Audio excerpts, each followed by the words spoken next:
It is Neon Liberalism, episode number 9. I'm Jason Brigham. With me, as always, Samantha Hancox-Lee. Today, we have Vikas Valiveti, guest psychology researcher. Vikas is here to talk with us about the article published in Liberal Currents this past week, Misinformation Against Trans Healthcare. We're going to be talking about trans healthcare and a raft of misinformation out there that is making it difficult to have an informed debate and or to avoid a misinformed debate and to move things forward in our world in a good way. Samantha, how are you today? I'm doing good. It's very winter here in Pittsburgh, which is always nice. It seems to be cold most places except possibly one. Seems to be rather hot in Southern California, right? Yeah, that's right. Probably going to try and avoid talking about the weather, despite how much I love it, and talk a little bit more. Certainly, our thoughts go out to the people in Los Angeles right now. Yeah, I mean that's a whole other topic. Question of fire and climate resilience is very pressing in our world today. For our future But today we're episode. going to be talking about trans healthcare. And, it's kind of striking looking back, when I was younger, gay marriage was like this big culture war flashpoint, and the conservatives were obsessed with defending traditional marriage. And there was all this worries about the gays were coming for your kids, and there's this great ad about the storm that was coming, and it was like the gay lightning was going to turn you gay or something like that. Anyways, and so that was the conservative bugbear 20 years ago.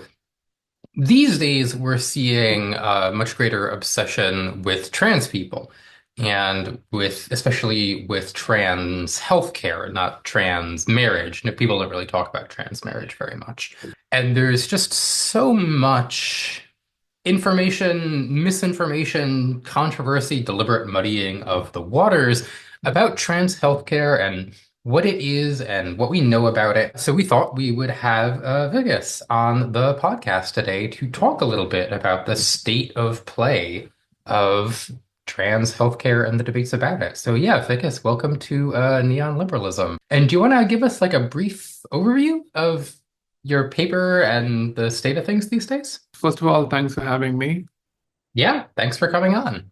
Right. So my paper was basically about misinformation that is, propagated by the religious right and, of course, the secular right as well.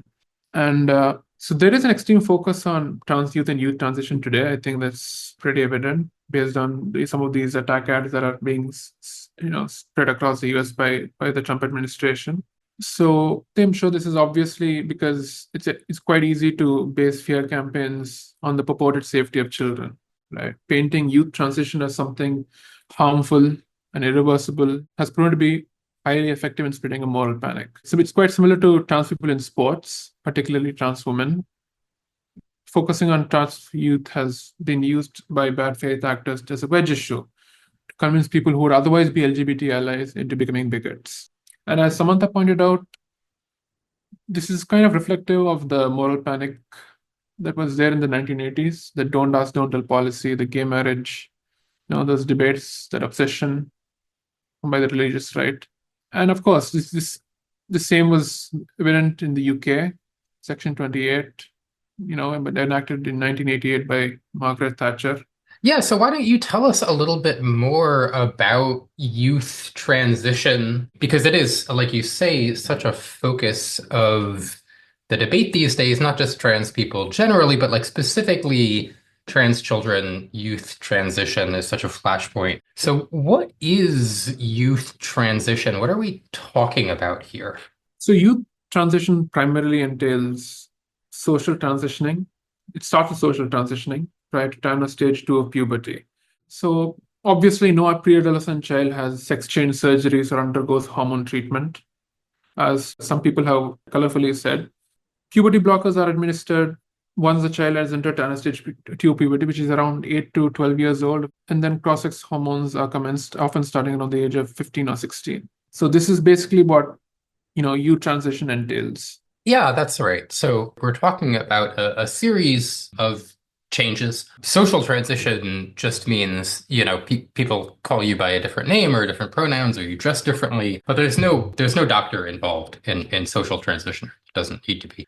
Puberty blockers, these are things that we kind of routinely administer for cis children who are going into a precocious puberty, for example. These drugs are commonly used. Yeah. Regularly used, not commonly used, because precocious puberty isn't that common, but it does happen. Yeah. And so we also can administer them for trans children to delay the onset of puberty. And like you say, if children continue to be insistent, persistent, consistent that they're trans, right, that they that they're in the wrong body and they would like to maybe make a change, then we start administering hormone therapy that induces the normal changes of puberty for their gender identity. So that's kind of the overall trajectory of youth transition, what it means in a practical terms. Yeah. So can you tell us a little bit about the controversy about this? Why is the right wing so against it, or what are they saying about it? Yeah. So, for example, many people have claimed that social transitioning, which is, as you said, Samantha, quite harmless. They have claimed it's a powerful intervention, but this is obviously simply false, right? Basically, this stems from the desistance research that was, that is popularized by Kenneth Zucker, Jesse Singal, and all these people. So once again, this entire notion that social transitioning is a powerful intervention is an exercise in cis normativity. Because in an ideal society, if you take an ideal society where everything is perfect, a child is free to be who they want to be at all times, right? Of course, provided they're not harming anyone else. For example, if you give a transgender child, a trans girl, an option to present as a girl or a boy, they would obviously choose to present as a girl, right? So therefore, this is what is normal in this society. So this is something. This is the neutral act, as I would say, right? So what is the real? So to me, at least, the real intervention is what calling it a powerful intervention. That's the real intervention, right? You're like forcing a child to present as something they vehemently dislike. They find extremely uncomfortable to do so. Yeah, I think that's right. In a lot of these cases with social transition, it takes a lot of very real social pressure, in some cases violent social pressure, to keep trans people from expressing themselves. That itself is an intervention. Yeah. And this gets to the question of double standards, which I think we'll come back to over and over in this discussion. But for now, I was wondering, for people who are not maybe so deep into this subject, you mentioned desistance as a concept, desistance research. What's that about? Yeah. So I think we need to go a bit into history, a bit in the history of this entire thing. So desistance is basically the argument that if you force a trans child, to the gender roles and norms that is expected of them by society, around 60 to 80% of them are going to supposedly desist, in that they will become comfortable with their desired gender, with their assigned gender, sorry. And many of them will end up being gay. Right? These numbers come from 11 studies dating all the way back to the 1970s. This argument is also used to push back against puberty blockers. Right? So most research has found that the overwhelming majority of youth based on puberty blockers end up persisting into a trans identity into adulthood. So putting two and two together has led some to conclude that puberty blockers somehow lock in the dysphoria or serve as a gas pedal towards medical transitioning. So for example, these arguments have been platformed by prominent anti-trans advocates and conversion therapists, and was even echoed in the Bell versus Travis Sock case in the UK. So this is probably the most basic understanding what desistance as a concept is. Right. So desistance as a concept is basically this idea is like, oh, your kid, they say they're trans and they want to wear a dress, or they want to get a haircut and be called a boy's name, or whatever it is, depending on their particular gender identity.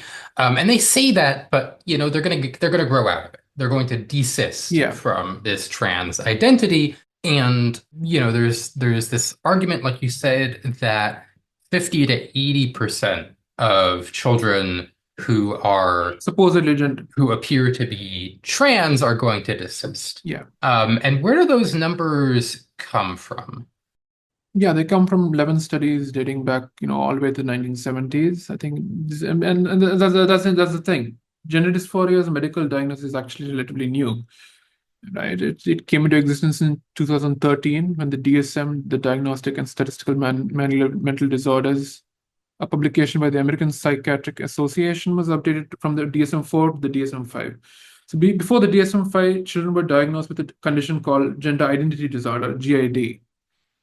Right. So although all the diagnostic criteria for both of these conditions are similar, there is some differences, right?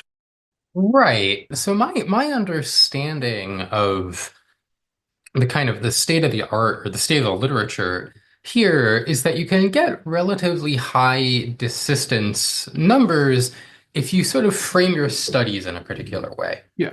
You start by saying, well, our sample is going to be everybody who comes through the doors of this gender clinic. Every kid who comes through the doors of this gender clinic, they're our base sample. And then we're going to track them longitudinally. And everybody who ends up at the end trans, that's the numerator of our fraction, and that's how we get to 50 to 80% desistance.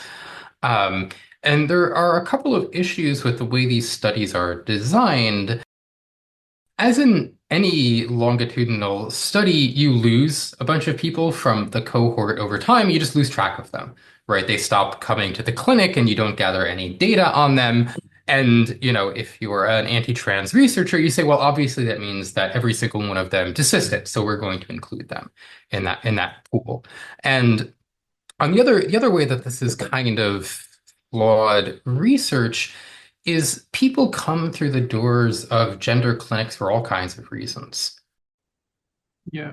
Right. Their parents are unhappy because they have a tomboy for a daughter and maybe she's gay and they're worried about it. Or, the kids said something one time and now they're at a gender clinic. And so you get a really wide array of people who have some kind of trouble with gender that brings them at the doors of the gender clinic. And it turns out that is not quite the same sample as people who are, like I've been saying, insistent, persistent, consistent, that they're trans, right? If you actually focus on that group of people, my understanding is that desistance from people who are relatively committed in this way is much lower. Is that accurate? Yeah, I would say that is. And I think I need to preface that the gender nonconformity in the children, right, who are not trans but who are referred to these clinics, I don't think it's as simple. I know some people have assumed that it's as simple as, the child is just a tomboy, or, the child is a girl and likes playing with, action figures, right? It's a lot more intense than that, right? At least according to the literature from the Netherlands. And there's a difference between the children who are, I don't want to say legitimately trans, who have actual gender incongruence. And that's not the same as the children who just present with intense gender nonconformity. Yeah, exactly. That's what I certainly believe, is that there is a difference, like you say, between mere gender nonconformity and gender incongruence or gender identity disorder or dysphoria or whatever we want to call it. The names have changed around a lot over time. So in other words, so gender dysphoria is used these days to describe the symptoms of the underlying condition that is gender incongruence, right? But unfortunately, some people still, especially the people who popularized desistance research, right, as something that is legitimate, they tend to use this change in terminology as just to say it. They pretend it doesn't exist. So in the majority of the desistance studies, the term of gender dysphoria, right? The term gender dysphoria encompasses the former meaning, right? The broad change of gender-related distress experienced by children. I think this interpretation aligns with the fact that many of these studies were conducted by researchers who sought to cure the gender diversity and homosexuality of children, right? So naturally, this would, I mean, think about it, right? So if you want to cure the gender nonconformity of a child, it doesn't really matter what's truly causing this distress. Would you, right? Yeah, that's right. I mean, certainly there's a whole earlier generation of sex researchers who clearly viewed it as their mission to like create normal men and women. And what was going on the inside wasn't necessarily their problem. They wanted to create, boys who played with trucks and girls who played with dolls who would grow up to be like men and women in a certain kind of sense. Um, Right, that's sort of what they thought the purpose of their research was, which is a bit different from how gender is approached in medicine today. Yeah. For example, you can take, for example, there's someone called Richard Green, right, who was one of the leading conversion therapists behind the desistance literature.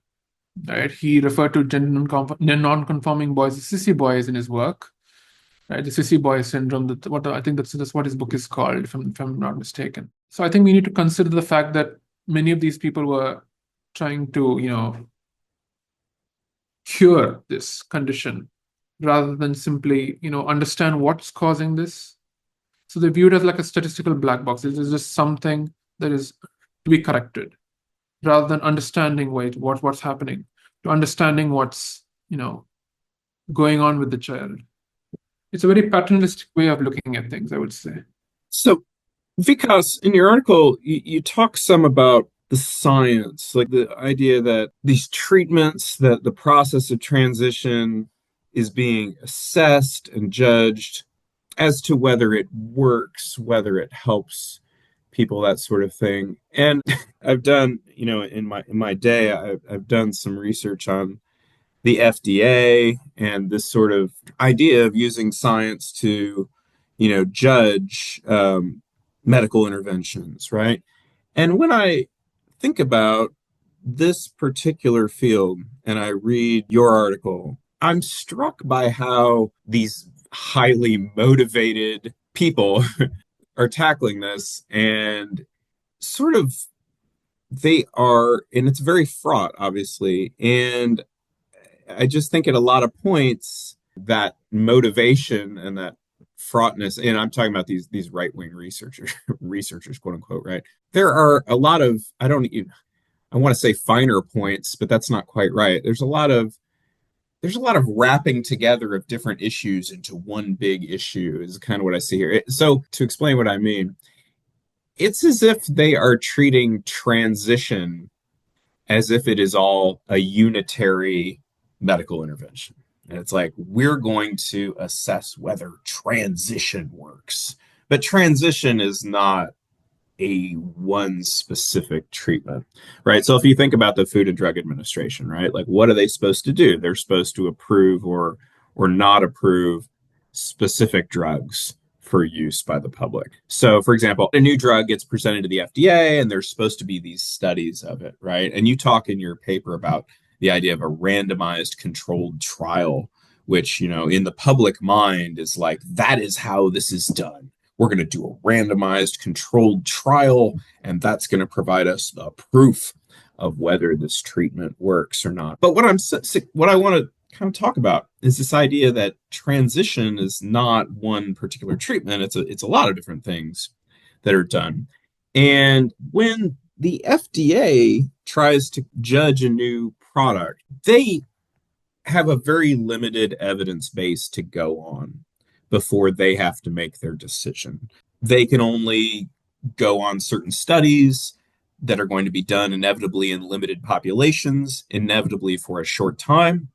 And then they have to make a decision like, are we going to allow this to be used or not? And so, in your article, you talk about the idea of how a randomized controlled trial can't be done or often shouldn't be done over, say, the long term, right? You raise the idea of like, hey, have there been studies done on, certain interventions related to trans healthcare, right? Have there been studies done that look at what happens over a 10 or 20-year horizon? And you say, not really. Those studies either haven't been done or whatever has been done isn't necessarily quote unquote high quality in like how precise what those studies tell us is, right?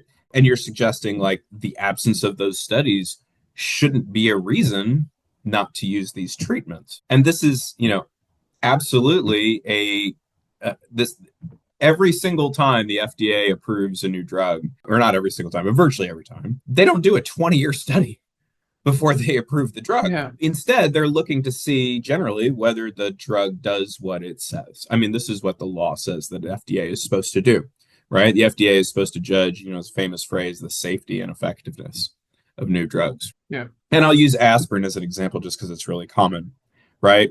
Aspirin is a drug for, pain or something, right? Like people associate it with treatment for headaches, right?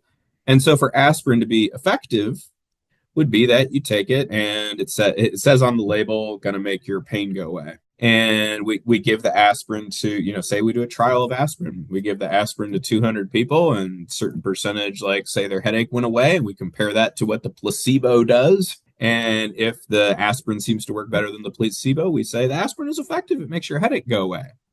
Now, that's different from saying aspirin is ultimately good for human health over the long term, right? That's a very different question. Like people taking aspirin, does that make you better off, healthier as a human being when we look at your entire lifespan? Has aspirin helped you or not? It's like that's a very difficult question, and generally speaking, the FDA has to set that sort of question aside. They have to say, we don't know the answer to that question. We can't know the answer to that question. So in the time they have, they're going to approve that drug because it does what it says on the label and it seems to do so safely. Are they going to be able to tell you this drug works over a 25-year horizon to make you a happier human being? No, they don't know that. That's too hard of a question to answer. And that seems to me like underlying a lot of this stuff. These right wingers or whatever you want to call them are like objecting to the fact like we don't know whether trans healthcare as a whole is going to make people happier 25 years later. And it's like, yeah, we don't ever know that about medical interventions. We don't know if aspirin is ultimately good for people. There are studies out there. Does aspirin eventually cause you problems? And like, they don't know. Those studies are usually inconclusive, right? So I'm kind of seeing that. So let's talk about the blockers, right? The puberty blockers. It's like, do those drugs work? They work. We know they work, right? Are they safe? They are safe. We know they're safe, right? They do what they say they're going to do, and they do it safely.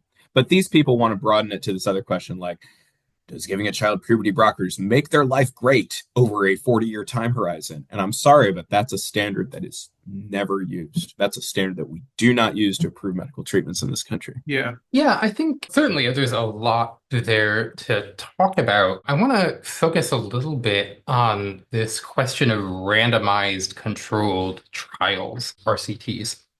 And so if you're not, neck deep in this literature, a randomized controlled trial is basically you say, or a randomized placebo-controlled trial, you say we have a new pill and we want to see whether it works, right? Does it cure your cancer?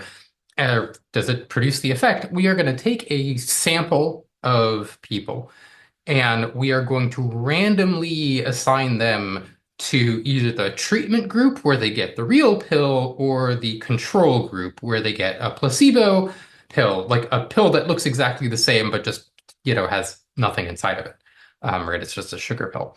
And it's important that in many cases that these are so-called double-blind trials. You don't know whether you're in the placebo group, the control group, or the treatment group, and neither does your doctor. Your doctor doesn't know whether you're in the treatment group or the control group. And then we can track the results medically in various ways and then compare the actual effect of the placebo versus the real chemical to see what happens, right? That's a randomized controlled trial. It's often said to double-blind placebo control. It's often said to be the gold standard of medicine.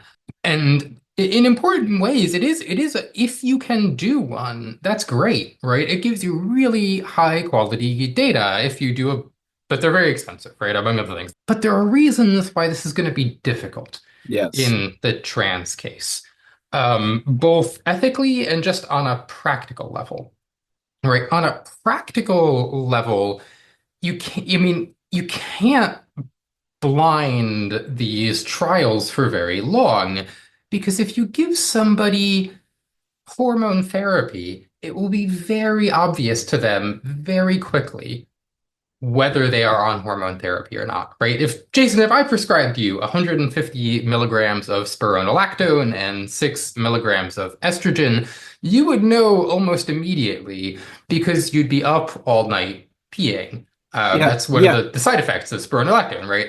And testosterone, right? If you are injecting, you have to get an injection for that one, testosterone into your thigh every week, you are going to notice very soon, right, that changes, not you, but if you were somebody else, you're going to notice very soon changes in your body and your physicality because we know that they have these effects, right? And it'll be obvious to you. It's kind of like trying to do a randomized controlled trial for abortion where, well, some of you are going to get a real abortion and some of you were not going to give you an abortion.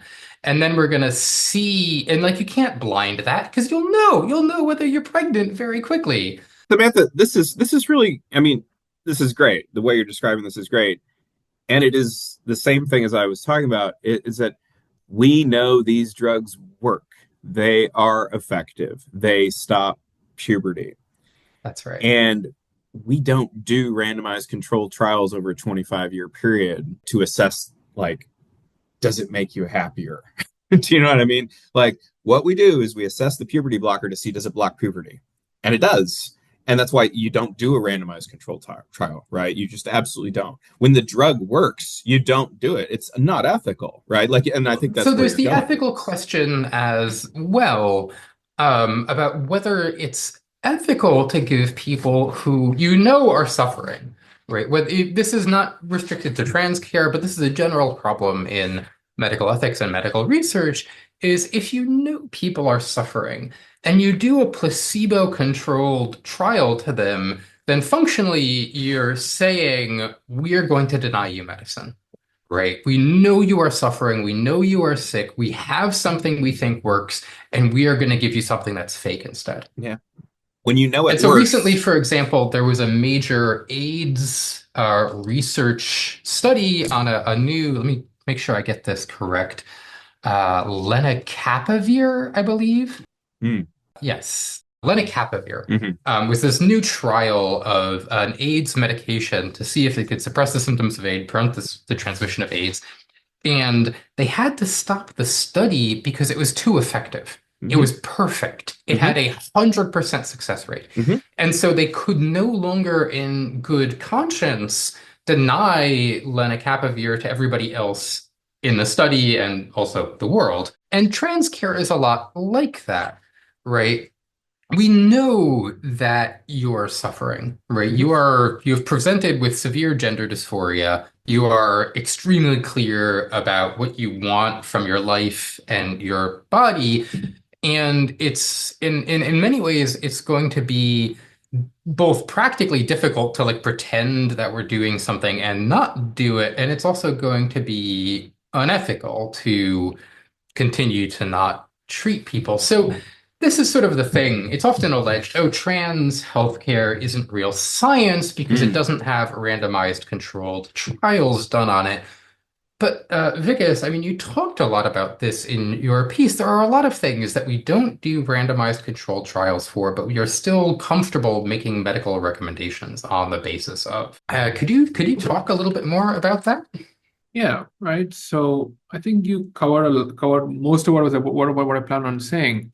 Right? No one does, RCTs on coronary heart disease treatments, hormonal contraception, insulin treatments, many routine surgeries like cataract surgeries, C-sections. And it's obvious because we know these work.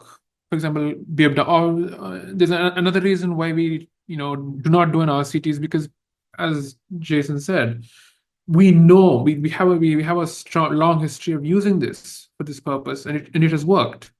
So you don't, on top of that, conduct an RCT, right? So that's, for example, that's the case with cataract surgeries and C-sections. We know what they're going to do.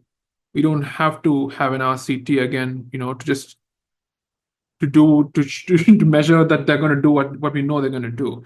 And as you said, this is actually, as what Samantha said, this that it's going to be pretty obvious when you're given puberty blockers that you're being given puberty blockers, right? Because of the blinding breaking down. This has actually happened. For example, there was a study in 2001, if I'm not wrong, by Mull et al. On girls with precocious puberty. Right, the girls randomized to the control group, refused further participation. Right. Yeah. Yeah, you don't do trials on things that work, and you don't do trials on things that are bad for people. You don't do a clinical trial on parachutes, and you don't. That's actually a famous paper. The lack of RCTs for parachutes, right? We have no randomized controlled trials showing that they work. And similar, you wouldn't do an RCT on cyanide, right? You're not going to say, well, we don't know. No, actually, we do know. And because we know is exactly why we'd stop doing trials. You stop studying things that work or that are bad for people, right? Right. It's not only So, unethical, it's just absolutely absurd. It's an absurdity to propose trials on things that we know work or that we know don't work. yeah, so I don't just want to rest the case for trans healthcare on this question of like, well, we can't study it or we can't know it, well, Right. we can't measure it. I want to talk a little bit about some of this other stuff that's not a randomized controlled trial, but that does try to ask the question of whether transition produces good results over the Absolutely. longer term. Absolutely. Um, And let me just say, like, that question is very, very important. I don't want to say that. I want people to understand, like, there's a difference between the knowledge that we use as the basis for approving a medical intervention, meaning allowing it, and what we would want to say to ultimately, what we would want to know to ultimately judge it, right? Like we want to know like whether trans healthcare is ultimately good for people, but it's not the kind of thing you can do a scientific study on and answer like in a definitive way, you know. well, we can do some kind of studies on it. So, Yes, so yeah, Vikas, I was absolutely. wondering if you would tell us a little bit about regret and regret studies Mm. of regret for transition, and what's up with that? Because you hear a lot about it these days. Yeah. So yeah, as I mentioned, as I've said, regret is commonplace in every medical intervention, right? What is unusual is declaring that we ban a certain treatment because there's regret, right? And you were saying that you were talking about long-term studies, right? The long-term studies of trans patients. I think Jason was talking a bit about that. Many long-term studies actually exist on trans patients, and they show their mental health and quality of life appears to stagnate at a level below that of the general population after a brief honeymoon period where both variables temporarily improve. So this ties back to the regret point, right? So many bad faith actors point to this concept that it's not improving anything. It's not like it's like not solving all the issues that a trans person has. So therefore, there's not enough evidence for it, right? But we need to consider the fact that if we don't provide transition, mental quality of life declines. Right? This has been seen in numerous studies, and you can even ask a trans person just to confirm that. Yeah, so there's a couple of different questions here. And so one of the big ones, like the phrase people like to use is like I said, regret. So famously, Kira Bell in the UK regretted her transition and went to court. There was this big case, Tavistock v. Bell, blah blah blah. And in general, anti-trans groups will try to find people who regret transition, people who've detransitioned, especially, and use them to say, well, look, here's a bad outcome from allowing transition, so therefore we should ban it, basically. And so I was wondering if you could talk, first of all, a little bit about And this is just going kind of on a case by case basis, or just saying, well, here's an example of something that's an anecdote, we would say. But there are more thorough, somewhat more thorough studies of the actual, population rate regret for transition. Could you tell us a little bit about those? Yeah, most studies show that it's around between around 1% to like around extremely low, much lower than, many other treatments. For example, knee replacement surgery is a famous example, right? That's anywhere from 7 to 20%. 7 to 20%, depending on whether you include complications or not. And also, I think we need to contextualize regret. Whose regret is valued more and why, right? So why is Keira Bell's regret valued so much more than a trans child not being allowed to access treatment at the appropriate time, right? So once again, this is cisnormativity, this is double standard, as my article was about, right? And another thing is that even though these people, these transphobic people bring about regret as like this big issue that we need to solve, their solutions don't work, right? Exploratory therapy, talk therapies. I mean, for example, as Samantha brought up Kira Bell, right? If I remember reading her case, her psychiatrist attempted to talk off the gender spectrum as a way of persuading her not to pursue medical transition, right? So the therapist brought up the concept of all this and made her aware of the risks and benefits of transitioning, and that made Kira Bell want to transition more. So, what do you do in this situation? What does an exploratory therapist, quote unquote, do in this situation, right? Yeah, so I think that's right. So number one, there's this question of regret. Like you say, for transition, for people who actually go through with medical transition, regret rate hovers around 1%. And, plus or minus a tiny fraction. And it's worth noting that a substantial number of the people who regret transition, they don't regret it for itself. They regret it because their family cuts them off, or they face increased bigotry and persecution in their life. Yeah. It's not something that, they think their surgery didn't work or they're not trans or whatever, but it's just the world doesn't like them very much and it's very unpleasant. Yeah. And this compares with other medical interventions, stuff that is performed every single day in hospitals. Oftentimes, I mean, many of these kinds of surgeries will perform on children, right? Certain kinds of joint surgery, whatever, this whole athletes, children athletes overusing their bodies and needing surgeries that were once reserved for 30 or 40-year-olds who are nearing the end of their careers. That's a completely different topic. But the point is that we'll do it, right? On a medical level, we'll say, yeah, 7 to 20% of people regret this, but we'll do it because it does what it says on the tin. And this gets to so there's that certainly, but there's also what is really the more interesting question, the more important question that you bring up is, well, what's the regret rate of not transitioning? Right? What is, transitioning, we can measure its effects in this way. What are the likely outcomes for people who don't transition or are denied transition?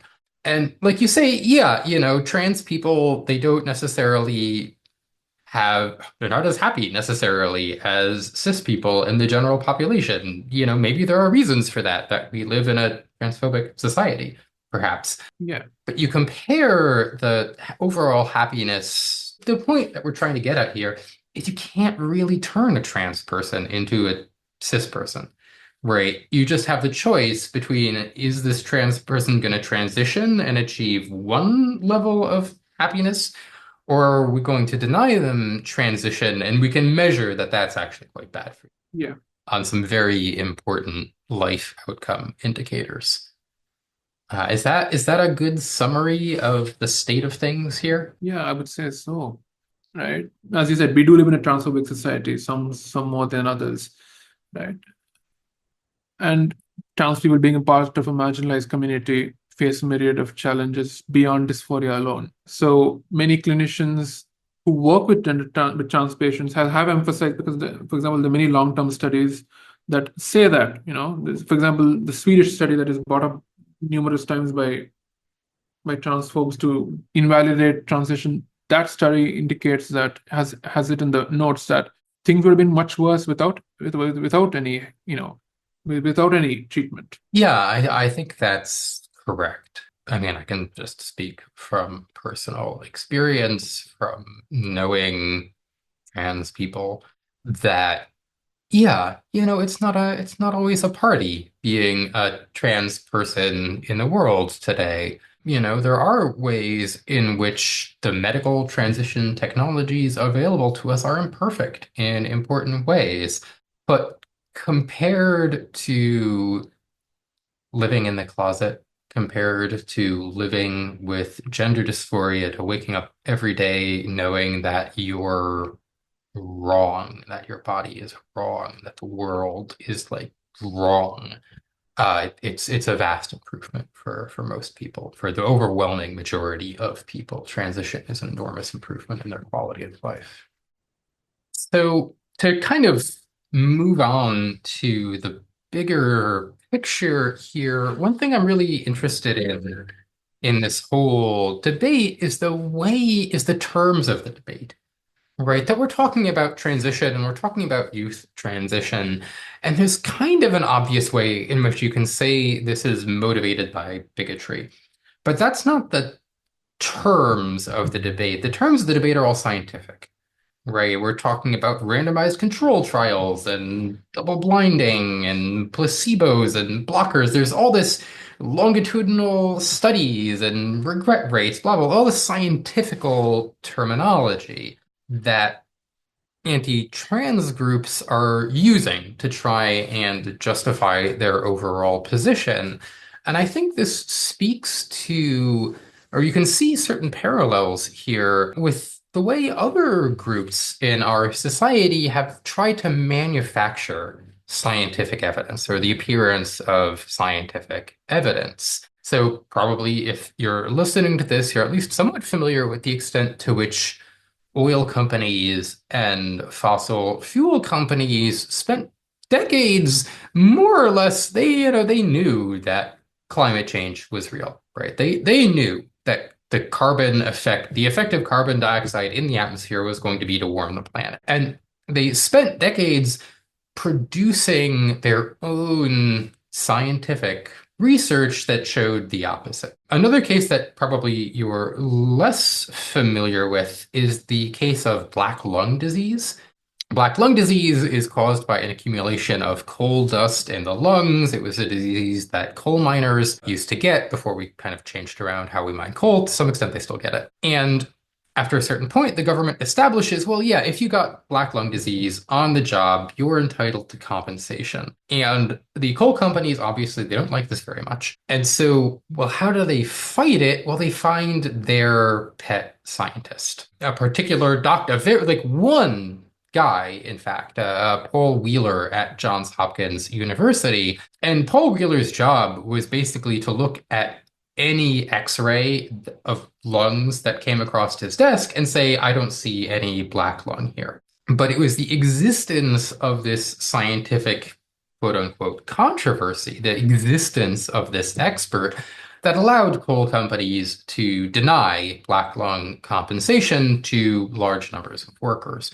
Right, but this had to proceed through the appearance of science and the manufacture of scientific evidence. So I was wondering if, in closing, you could talk a little bit about the larger apparatus of pseudo-scientific, apparently scientific groups that are involved in the debate about youth transition. Yeah, so I would say SEGM, Society of Evidence-Based Gender Medicine, and GenSpect. These are the powerhouses of misinformation today. As per the Southern Poverty Law Center, they have ties to right-wing Christian anti-LGBT groups. Like they have ties to these groups, like Heritage Foundation, Alliance Defending Freedom, American College of Pediatricians. Right. So the members of SEGM are members of other anti-trans groups like Gender Health Query, Gender Exploratory Therapy Association. Right, so the entire exactly like this doctor who lied to the public by claiming that this black lung disease was not there in these people, right? So today I think the shtick is passing of non-peer reviewed letters to the editor as legitimate research in court and policy cases. So I would say there are like three prongs of misinformation based on how you would like the heart of this misinformation is like research, obviously. So groups like SEGM, GenSpect, Transgender Trend, Beyond WPath, Youth Transcritical Professionals. So these produce research. These misinformation like biased research, right? So and there's another prong that is manipulating the narrative, right? By spread, for example, LGB Alliance, right? That is based out of the UK, if I'm not wrong. So these groups, all they do is spread fear into parents, into people who aren't who would otherwise be supportive. And of course, the muzzle is legal advocacy, Heritage Foundation, Project 2025, Manhattan Institute, right? So I would say this is the kind of the state of things. I would say this concerning trans healthcare. Yeah, I think that's a really interesting overview because it gets at the way that, these groups will create a whole cloud of organizations with, superficially scientific names, right? Like the American College of Pediatricians or the Society for Evidence-Based Gender Medicine, right? They sound neutral, but under the hood, it's kind of all the same people. Yeah. And they're, in many cases, funded by very explicitly far-right organizations like the Heritage Institution. And what they're doing, like you say, is they produce evidence, right? So, for example, there was this kind of infamous study by Lisa Littman, where basically she did an internet survey of parents on a transphobic web forum, asking them about the symptoms of their trans children. And then she repackages this as if she had done a study about on trans children, directly revealing this new form of transness. And it's the job of this whole cloud of organizations to just like continually recycle this kind of low quality evidence where, like I think you give an example in your paper where, it'll say, well, we reviewed the literature and we have 100 citations that show that transition is harmful. And then you actually look and it's like, wow, that's a big number. And you're a scientific looking institution and you have this nicely formatted paper. But then you look at what's actually in those citations and it's garbage. Yeah, and many of these papers, they betray like a serious lack of understanding of how treatment for trans people works, right? For example, there's a test, right? There's a test that is provided to children to assess whether they have gender dysphoria. So I think one of the issues that was laid out in one of the papers showed that they had no idea how the test was supposed to be conducted. So the thing is, prior to hormone treatment and puberty blockers and hormone treatment, they would give the test, the boys test to boys, and after they transition, they would give the girls test to the trans girl, right? So this was framed as a sleight of hand, like as though they had created the solution of gender dysphoria. They invented the fact that gender dysphoria had been solved had been addressed in the in the trans child. But if you look at the actual test, you can't give the boys the boys paper to a trans girl after they've transitioned, right? The questions just don't add up. For example, I'm unhappy with, I think one of the questions like, I'm unhappy with the fact that I'm a boy. Like, I'm living as a girl. Why would that matter to me, right? Right. So that's probably the most striking example I came across in my research on SEGM. But the thing is, they appear very convincing, right? If you look at their website, they look really convincing, right? If you don't understand many of these topics, if you don't understand the nuances of this, they appear really, really convincing. Yeah. It's interesting to think about why these groups are successful. How are they able to be so compelling? And I think it's just a very difficult problem. If you think about the way legitimate science proceeds, I mean, legitimate science is all about an individual scientist getting totally focused, even obsessed with a particular curiosity or problem and, pursuing it. And the hope is that they are pursuing the truth. The hope is that that's the thing that's really driving them, but that is a thing that is very hard to judge from the outside, right? And so you have some people who are obsessed with a particular question because they are motivated to find the particular answer. And they might not even be able to tell you that deep down. And even legitimate scientists are sometimes doing that, right? They have a hypothesis, they start to believe in the hypothesis, and they obsessively pursue that question. And that's what science is all about. The problem is not many people are going to obsessively pursue the question in such a way that drives you far enough to actually find the answer. And so the rest of the world is sort of left looking at what the scientist has done and having to judge it. Science as a whole obviously is a social enterprise, right? So we're relying on other scientists to judge the work that a particular scientist who's obsessed with a particular problem has done, right? And these people are obsessed with their problem, right? Now they're not doing good science because they're so overwhelmingly driven to actually just put over this particular conclusion on us, right? But it's going to look so much like real science. And if you're not going to dig in with them, you're not going to be able to pull apart the threads. You can't just glance at a paper and immediately see all the problems with it, right? You really have to dig in. But the kinds of people who have time to dig in are the ones obsessed with it, right?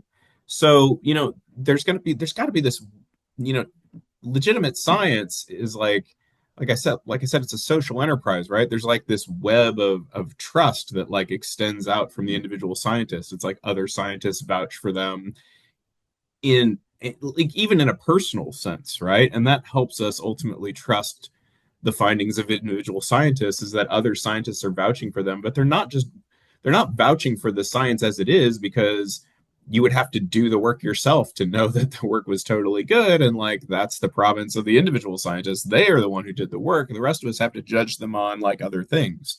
Right. And so it's very hard to just look at somebody's website and within 5 minutes, judge whether they're good or not. It's going to involve all sorts of knowledge about, but it even goes down to personal judgments, right? You have to make a personal affirmation in the scientific world about what you believe in. And it's tough to judge these things, it's really tough. And so I think that's why we see this problem recur again and again. You look at what these people have done in the smoking industry, tobacco industry and so forth, and you just want to say, oh, it's obvious, what the answers are. And yet time and again, they succeed in sort of propping up um, these pseudo scientific enterprises. And so often they get legitimate scientists, or people who at least once were legitimate scientists, probably people who genuinely believe that they're still doing real science, and it's just, and then they manage to create these debates, and unpacking them is so difficult, and that's why we keep finding ourselves in these problems again and again and again. Yeah, so I mean, certainly this is a topic we come back to over and over on neoliberalism, the importance of narrative, of controlling a narrative or manufacturing a narrative to control the space of ideas that people are thinking about and believe, especially because these days there is so much effort put in by forces who want to put out false narratives, right? Who want to muddy the waters or create a story that's conducive to their political agenda. So, here as ever, we're trying to bring a little bit of clarity to these troubled topics. Thanks for listening, and I hope to see you all again next week. As a reminder, Liberal Currents is a listener-supported publication. If you like the work we're doing here at Neon Liberalism or on Liberal Currents, you can support us on Patreon. That's patreon.com/liberalcurrents. And yeah, we are thankful for everything.